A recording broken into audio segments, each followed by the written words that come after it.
may not know it if you're the typical American, because we are in the middle of America Saves Week, which is something most people don't do enough of. Yes, most definitely. It's apparently been that way for a while. So how can you hang on to more of your money? Allison Morris here with some answers. Hello. Hi, this is a question I get all the time. So many people ask me, how on earth can I put money away when I just can't deal with my day-to-day? It's so hard to just get, through all of those expenses. Most people even say they can't even pay their credit card balances off or deal with their loans. So how are they possibly going to put something into savings? I talked to two debt experts who have some great advice on how you can dig yourself out from all of those financial problems.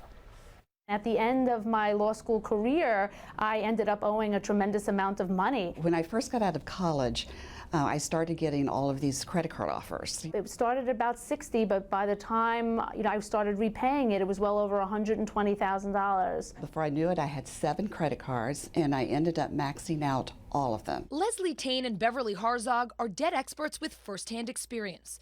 Both women have written books on how they got into financial trouble and how you can get out. Well, the very first thing that you have to do is own the debt. You have to look your debt in the eye and own it. Learning about how much money comes in your house and how much money goes out is the first step. Then it's time to build a better budget and start paying things off. Let's work on your budget.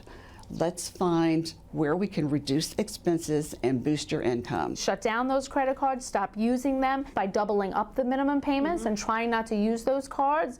Absolutely, you'll start to see changes in your credit. That's how you get out of debt. You pay more than the minimum. But never use your retirement savings to pay off what you owe. Don't go to the 401k like it's the ATM machine. Leave it alone, pretend it's not there. Because if you borrow from your 401k, one of two things happens.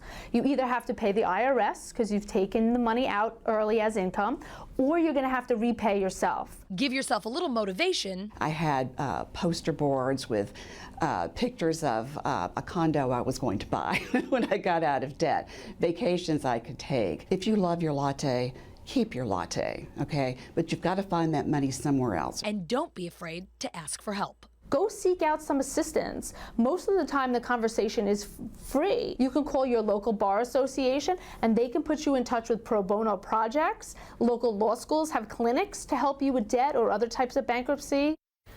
And that free advice is a lot easier to get than you might think. Leslie herself will take calls with debt questions or problems at no charge. She's based on Long Island, and her law group has offices in the city, Westchester, and Mount Kisco.